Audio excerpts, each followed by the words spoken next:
Hello my dear friends, आप सब कैसे हैं। आई होप आप सब बहुत अच्छे होंगे और आप सब पढ़ाई भी अपनी अच्छी तरीके से कर रहे होंगे। तो चलिए हम देखते हैं हमारा टॉपिक आज का क्या है।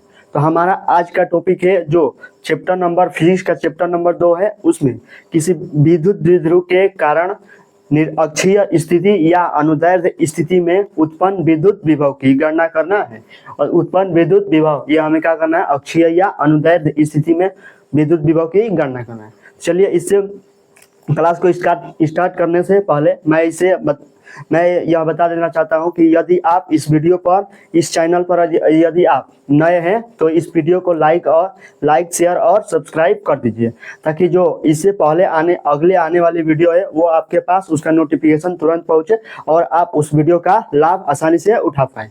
तो चलिए आज हम देखेंगे हमारा विद्युत द्विध्रुव के कारण अक्षीय स्थिति में उत्पन्न विद्युत विभव। तो इसकी हमें v की गणना करना है। तो इससे पहले हम क्या कर लिए हैं, किसी बिंदु आवेश के कारण उत्पन्न विद्युत विभव तो वो कर लिए हैं। यदि आप उसको नहीं देखे हैं तो जाकर देख लीजिएगा। तो चलिए आज हम करने वाले हैं विद्युत द्विध्रुव के कारण अक्षीय स्थिति में उत्पन्न विद्युत विभव। Electric potential in the position due to electric dipole. क्या होता है इलेक्ट्रिक पोटेंशियल। तो क्या होता है इलेक्ट्रिक पोटेंशियल में विद्युत विभव इन द पोजीशन मतलब अक्षीय स्थिति में ड्यू टू इलेक्ट्रिक डाइपोल, विद्युत द्विध्रुव के कारण।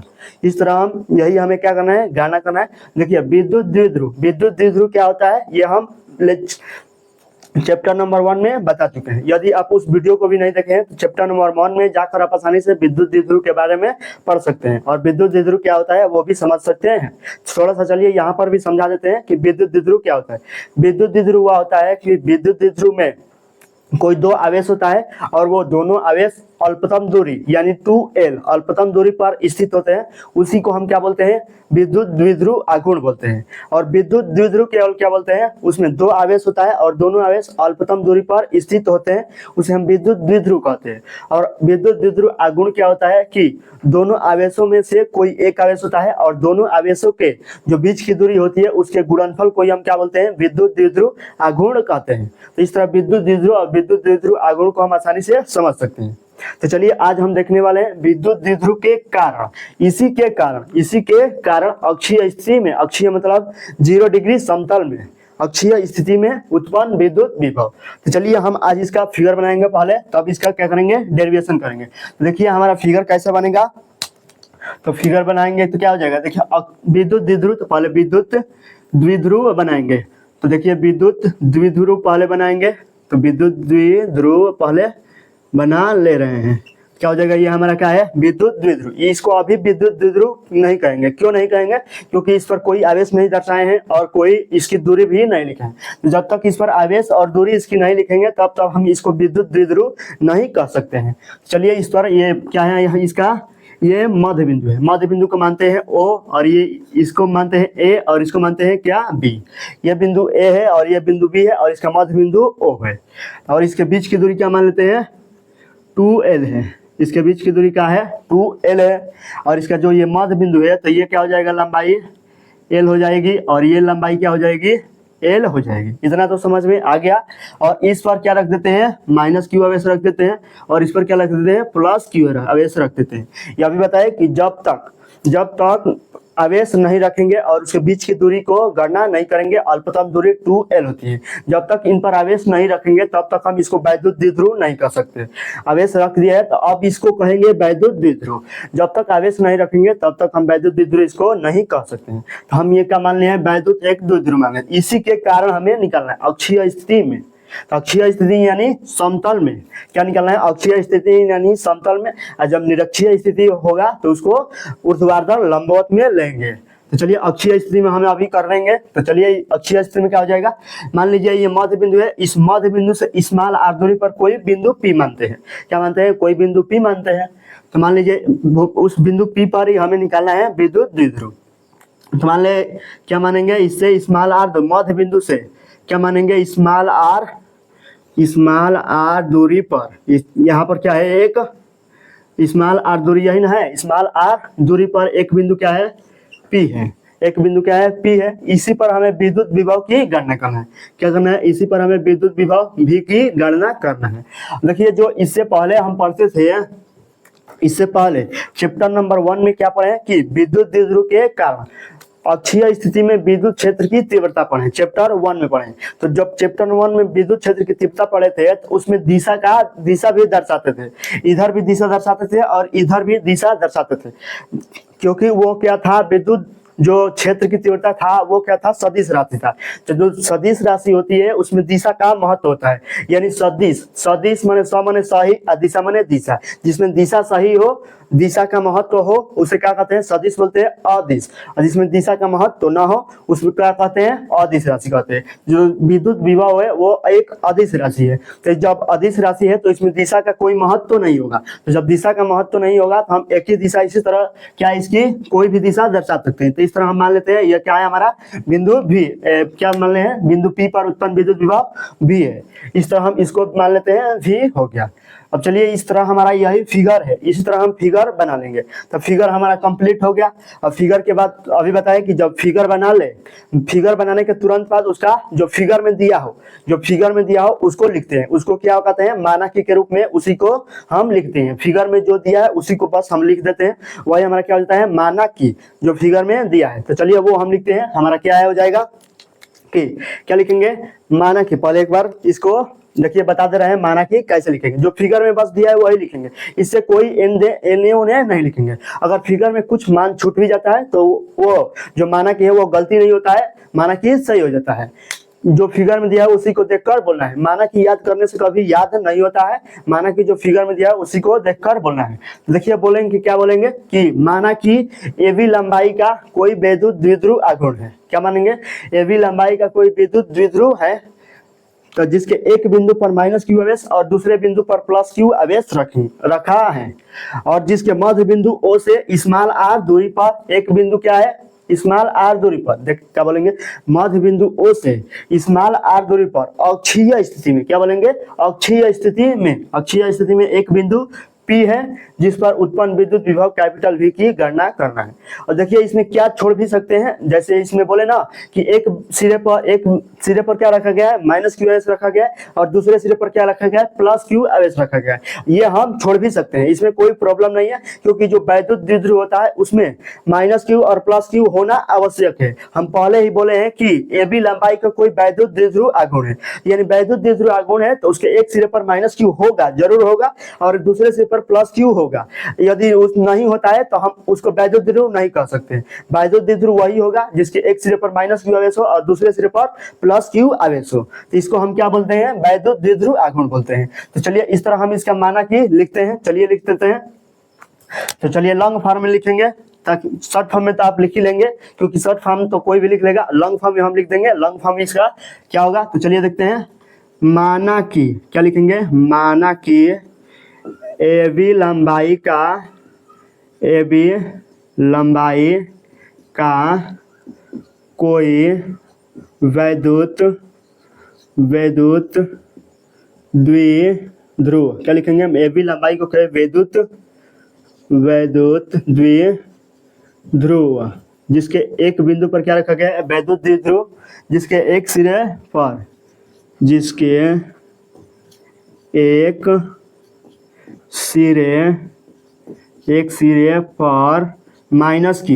और तथा दूसरे सिरे पर कौन सा आवेश रखा गया है, +q आवेश स्थित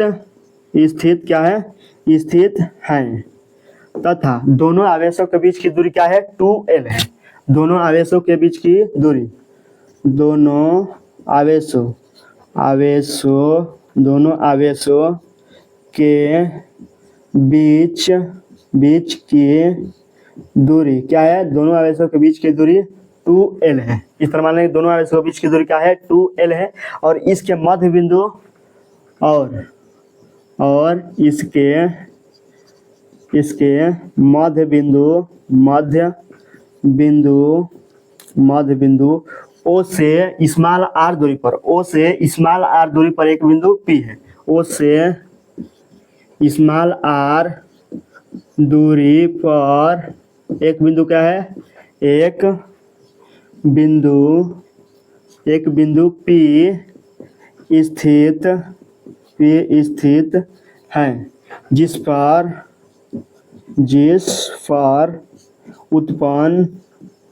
उत्पन्न विद्युत विभव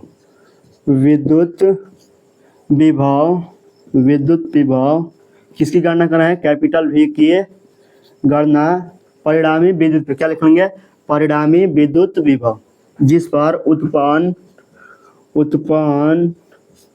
परिणामी निकालना है ना, क्योंकि दो आवेश होगा, दोनों आवेश के बीच की दूरी अलग अलग विभव होगा और उसका जो परिणामी निकालेंगे वही हमें निरक्षीय स्थिति में बिंदु P पर होगा विद्युत विभव।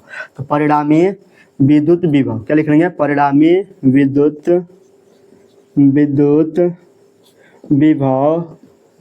विभव कैपिटल V की गणना करना है।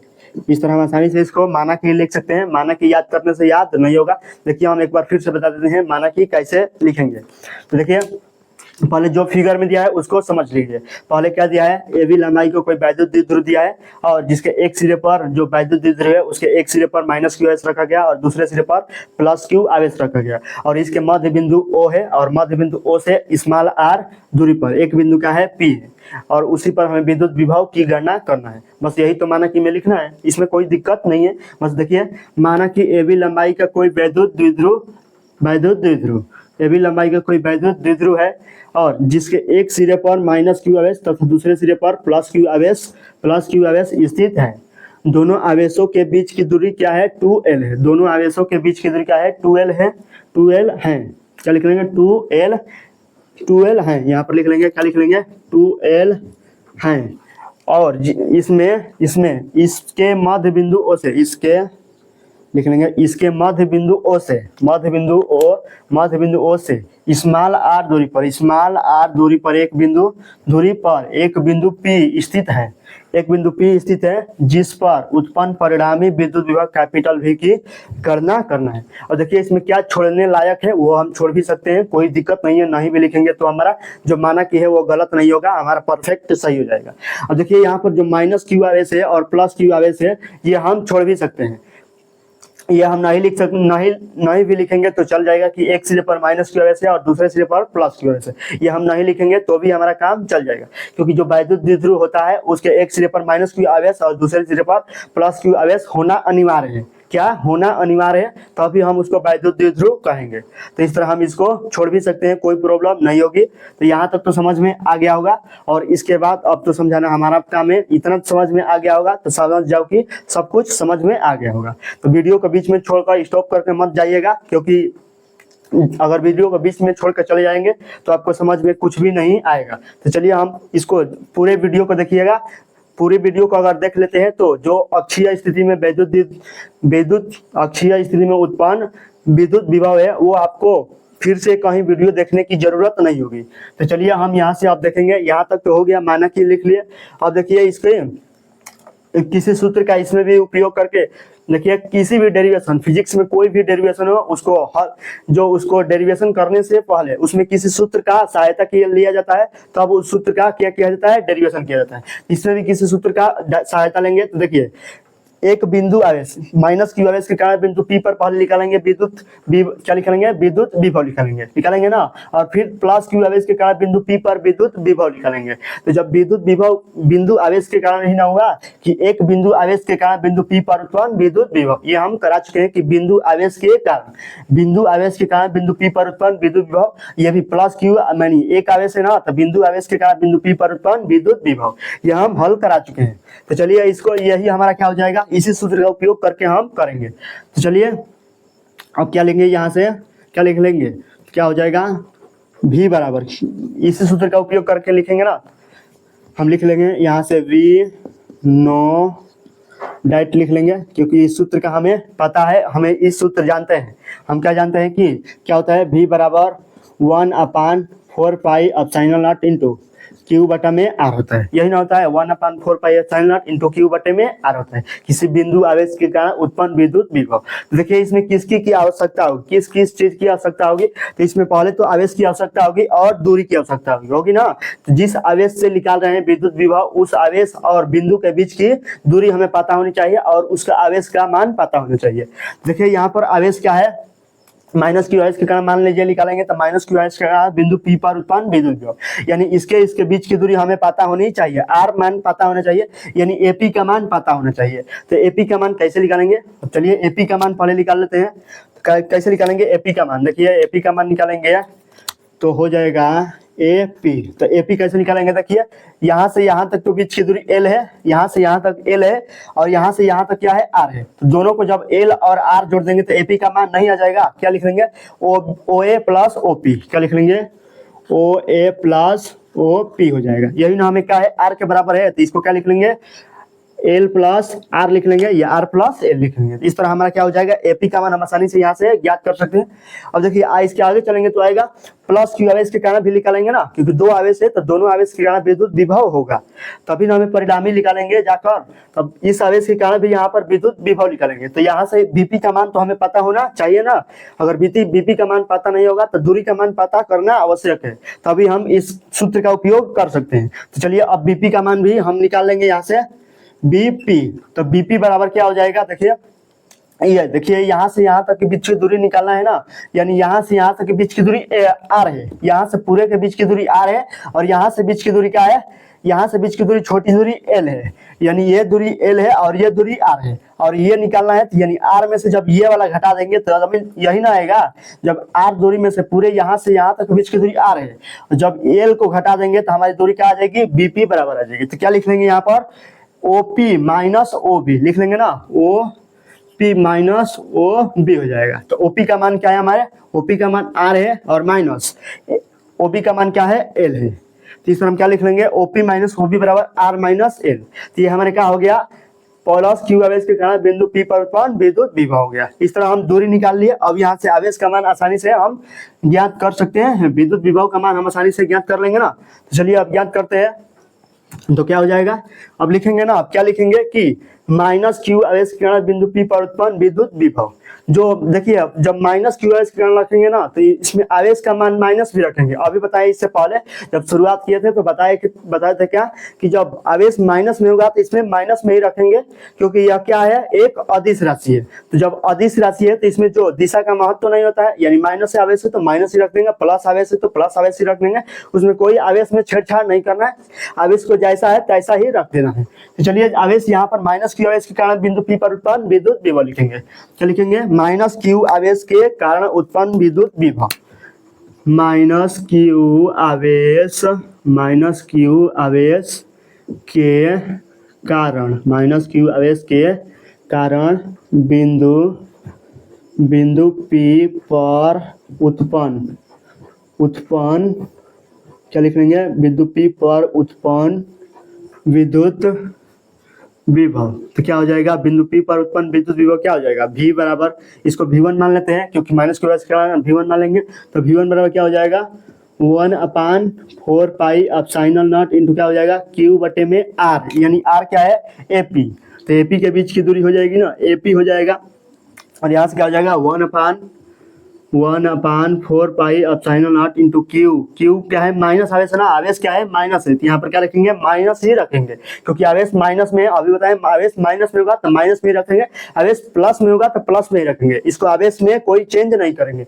और विद्युत क्षेत्र की जब तीव्रता निकाल रहे थे तो उसमें आवेश माइनस में भी आ रहा था तो भी प्लस ही ले रहे थे, अगर प्लस में आ रहा था तो भी प्लस ही ले रहे थे, क्योंकि वह एक सदिश राशि था और यह एक अदिश राशि है, इसलिए इसमें माइनस है तो माइनस लेंगे और उसमें क्या लेंगे प्लस, माइनस है तो भी प्लस ही लेंगे। विद्युत क्षेत्र की तीव्रता चैप्टर 1 में, यदि आप उसको नहीं देखें अक्षीय या निरक्षीय स्थिति तो जाकर उसको भी देख लीजिए, क्योंकि जब 12 के बोर्ड एग्जाम में अक्षीय और निरक्षीय स्थिति एक क्वेश्चन तो आना आवश्यक है। एक क्वेश्चन तो आना आवश्यक है, क्योंकि इसमें 4 है ना, 2 अक्षीय स्थिति या निरक्षीय स्थिति चैप्टर 1 में है और 2 क्या है चैप्टर 2 में है, तो इसलिए 4 है, तो इसमें एक तो आना आवश्यक है। इसलिए चारों अक्षीय और निरक्षीय स्थिति आसानी से बिना किसी परेशानी के इसी चैनल पर जाएंगे तो आपको मिल जाएगा, आसानी से समझ सकते हैं उसको, कोई प्रॉब्लम नहीं होगी। अगर किसी भी वीडियो को अगर एक बार देख लेते हैं उसको फिर दोबारा देखने की आवश्यकता आपको नहीं है।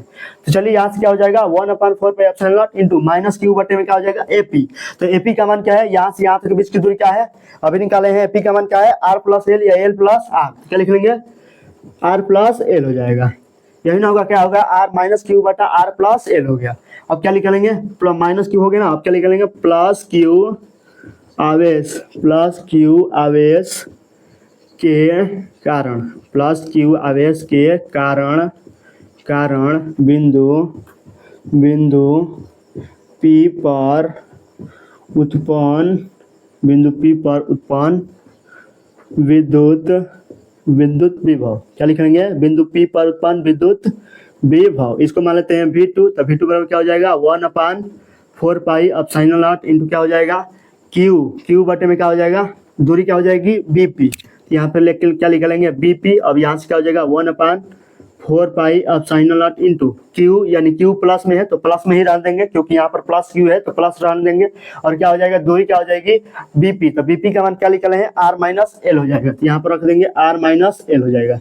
इस तरह हम यहाँ से दूरी का मान भी रख सकते हैं। अब ये आ गया ना V1 और V2 आ गया, तो अब क्या निकालना है हमें बिंदु P पर परिणामी विद्युत विभव। तो पहले ये लिखेंगे कि V एक क्या है सदिश राशि है, सदिश राशि में हमेशा योग होता है, कभी जोड़ नहीं होता है, क्योंकि यह विद्युत विभव एक अदिश राशि है। अदिश राशि में हमेशा योग होता है, जोड़ होता है हमेशा, क्योंकि उसमें घटाना नहीं होता है। क्योंकि जो घटाना क्यों नहीं होता है, क्योंकि उसमें दिशा का महत्व तो नहीं होता है। देखिए घटाना कब होगा कब नहीं होगा, जब दिशा का महत्व होगा तो दिशा दर्शाएंगे, मान लीजिए इस तरह दर्शाएंगे तो दोनों दूर भागेगा तो इसमें घटा देंगे, और दोनों पास में आएगा यानी दिशा जब होगा तो उसको क्या कर देंगे, दोनों पास में आएगा तो जोड़ देंगे।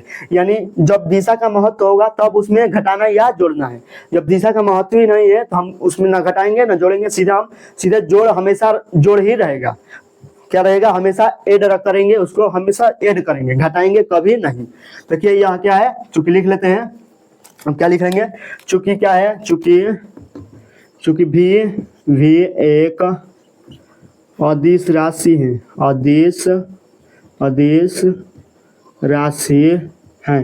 तो जब अदिश राशि तो हमेशा योग होगा, तब लिखेंगे तब बिंदु P पर परिणामी क्या हो जाएगा, बिंदु P पर परिणामी विद्युत विभव। तो परिणामी विद्युत विभव किससे माने हैं V, तो V बराबर हमेशा V1 प्लस V2 ही होगा, हमेशा योग होगा, कभी घटाना नहीं होगा। तो V बराबर क्या हो जाएगा, V1 का मान क्या है -1/4 pi epsilon not into Q बटा में R का मान क्या है, यहाँ पर यही ना है, V1 का मान क्या है माइनस, यहाँ आगे लाएंगे तो -1/4 pi epsilon not into Q बटे में क्या हो जाएगा R प्लस क्या हो जाएगा L हो जाएगा। चलिए इसको थोड़ा दूर लिख लेते हैं, क्या हो जाएगा Q बटे में R प्लस L हो जाएगा, यही हो जाएगा ना V1 का मान, प्लस V2 का मान क्या है 1/4 pi epsilon not into Q बटे में R माइनस L हो जाएगा, यही ना होगा, क्या होगा R माइनस L हो गया। इस तरह हम इसको लिख सकते हैं आसानी से।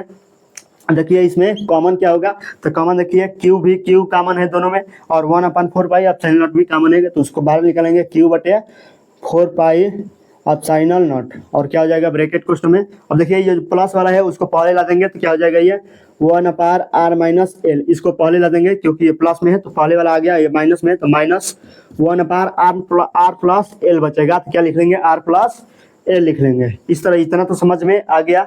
अब चलिए इसके आगे तो बस कैलकुलेशन है, कैलकुलेशन आपको करना आना चाहिए, सिंप्लीफाई। अगर मैथ के स्टूडेंट्स होंगे तो आप सिंप्लीफाई तो आसानी से कर लेंगे, अगर बायोलॉजी के होंगे तो थोड़ा प्रॉब्लम होगी। चलिए हम कराएंगे, थोड़ा भी प्रॉब्लम नहीं होगी। तो चलिए देखते हैं यहाँ से क्या हो जाएगी, V बराबर Q बटे में 4 पाई एप्सिलॉन नॉट, और क्या हो जाएगा ये क्या लेंगे एलसीएम लेंगे दोनों का, तो एलसीएम तो पता ही ना बायोलॉजी, और ये तो 2 और 3 का क्या है नियम है, तो एलसीएम तो दोनों का पता होगा, क्या हो जाएगी R माइनस एल हो जाएगा, और दूसरे क्वेश्चन में R प्लस एल हो जाएगा। इतना तो पता होगा ना कि एलसीएम लेना है। और देखिए इसमें भाग देते हैं, तो भाग देंगे तो R माइनस एल कट जाएगा, और क्या बचेगा R प्लस एल, तो यहाँ पर सीधे क्या लिख देंगे R प्लस एल, और माइनस क्वेश्चन क्या लिखेंगे, और देखिए इससे भाग देंगे तो R प्लस एल कट जाएगा, क्या बचेगा सीधे R माइनस एल, यहाँ पर क्या लिख लेंगे R माइनस एल लिख लेंगे। समझ में आ गया, बस यही समझना है यहाँ पर, तो इस तरह आप कर सकते हैं।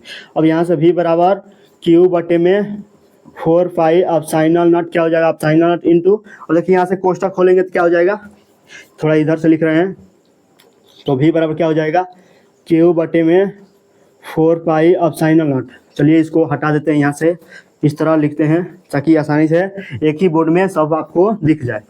इसको भी इधर से लिख लेते हैं, यहाँ से लिख लेते हैं, क्या हो जाएगा v बराबर क्यू बटे में 4 पाई अपसाइनल नॉट, और ब्रैकेट में क्या है 1 अपान r माइनस एल, और इसको एलसीएम लिया है ना, तो एलसीएम ले लेते हैं हम भी, क्योंकि पहले एलसीएम ले लिए थे, क्या हो जाएगा r माइनस एल एलसीएम हो गया था, और ये क्या हो जाएगा r प्लस एल हो जाएगा। इससे भाग दिए हैं तो क्या हो जाएगा था r प्लस एल, और इससे ये भाग दिए थे तो ये कट गया था, और क्या बचा था माइनस कोष्ट में r माइनस एल हो जाएगा था, यही ना बचा था r माइनस एल। अब चलिए इसको एक ही स्टेप और, यहाँ से क्यू बटे में 4 पाई अपसाइनल नॉट, और इंटू क्या हो जाएगा, अब देखिए यहाँ से कोष्टक खोलेंगे तो इंटू क्या हो जाएगा, अब यहाँ से r minus r plus L हो जाएगा ना, r प्लस एल, और माइनस से कोष्टक में माइनस r प्लस एल हो जाएगा, माइनस r होगा और माइनस माइनस क्या होगा प्लस एल बटे में क्या हो जाएगा, इस देखिए ए स्क्वायर माइनस ए माइनस बी और ए प्लस बी, यानी ए माइनस बी और ए प्लस बी क्या होता है a square minus b square होता है,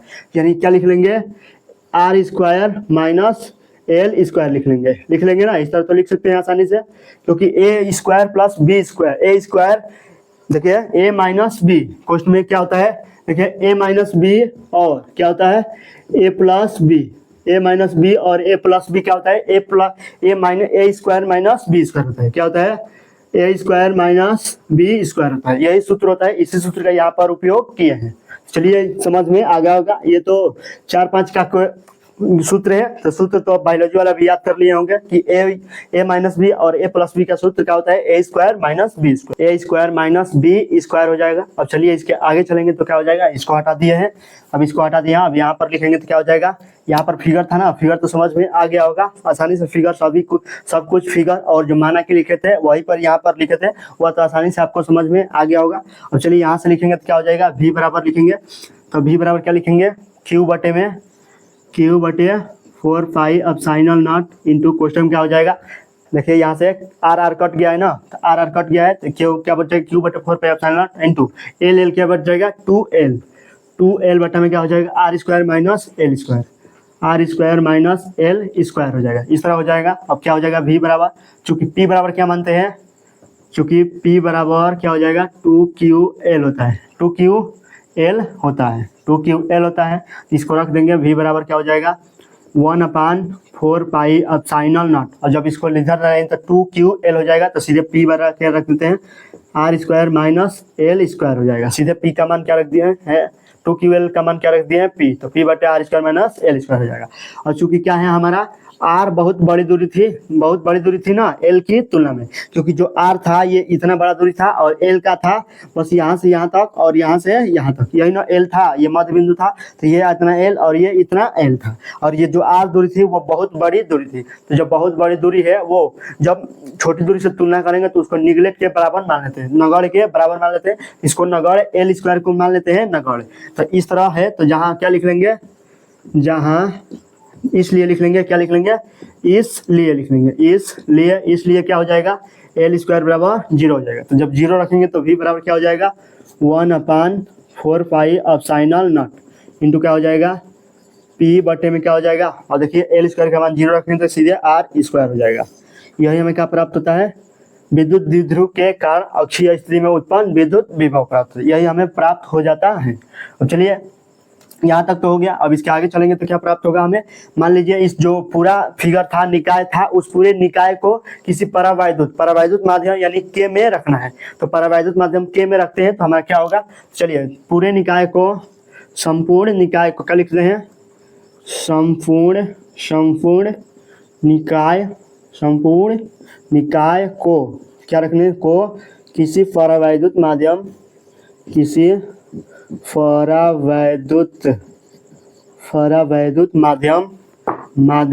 किस में रखने पर, माध्यम के में रखने पर, तो चलिए क्या रखेंगे के में रखेंगे, तो के में रखेंगे तो क्या प्राप्त हो जाएगा हमें तो चलिए के में रखेंगे तो के से क्या करते हैं, डिवाइड कर देते हैं। इसको के से डिवाइड करेंगे ना तो क्या हो जाएगा, v बराबर क्या हो जाएगा 1/4 पाई, क्या हो जाएगा 1/4 पाई एप्सिलॉन नॉट इंटू क्या हो जाएगा के से डिवाइड कर दिए हैं इंटू क्या हो जाएगा p बटे में आर स्क्वायर हो जाता है। यही हमें क्या प्राप्त होता है, फॉर्मूला प्राप्त होता है। v बराबर 1/4 पाई एप्सिलॉन नॉट इंटू के इंटू क्या हो जाएगा p बटे में आर स्क्वायर होता है। जहाँ p तो पता है, p क्या है, एक वैद्युत द्विध्रुव आघूर्ण है, r क्या है, आवेशों के बीच की दूरी, दोनों आवेशों के बीच की दूरी नहीं, क्या होता है जहां पर विद्युत क्षेत्र की तीव्रता निकालना है वहां पर और आवेशों के बीच की दूरी, वही हमारा r है। और क्या हो जाएगी 1/4 पाई एप्सिलॉन नॉट का मान तो याद है क्या होता है 9 × 10⁹ और k क्या है, एक परावैद्युत माध्यम है। परावैद्युत माध्यम यदि वायु में रखा गया है संपूर्ण निकाय को तो k का मान 1 होता है। अगर धातुओं में रखा गया है, धातु का कोई निकाय है उसमें इस पूरे निकाय को रखा गया है तो उसका मान इन्फिनिटी होता है, k का मान इन्फिनिटी होता है। और किसी और धातु में रखा गया है तो उसके लिए परावैद्युत माध्यम के का मान क्या होता है 1 से बड़ा होता है और इन्फिनिटी से क्या होता है छोटा होता है। ये तो हम कई बार बता चुके हैं। अगर किसी भी वीडियो को आप जो डेरिवेशन वाला है उसको देखे होंगे तो आपको ये मालूम होगा। तो चलिए इस तरह आप इसको भी समझ सकते हैं। ये ऑब्जेक्टिव क्वेश्चन 1 नंबर का पूछा जाता है जो के का मान होता है किसमें कितना होता है। इस तरह आप भी इसको भी याद रख सकते हैं आसानी से। चलिए इस तरह होगा विद्युत द्विध्रुव के कारण किसी अक्षीय स्थिति में उत्पन्न विद्युत विभव। तो इस तरह विद्युत विभव अक्षीय स्थिति में हो गया ना। अब क्या करेंगे, निरक्षीय स्थिति में चलेंगे अगले क्लास में। तो चलिए इतना आज के लिए इतना ही रहने देते हैं। समझ में पूरी तरीके से आपको आ गया होगा। यदि यहाँ पर कोई भी यदि कराने के बाद भी आपको कोई डाउट प्रॉब्लम होता है तो आप कमेंट बॉक्स से जरूर पूछिएगा, मैं उसको फिर से बता दूंगा। तो चलिए फिर मिलते हैं नेक्स्ट वीडियो में।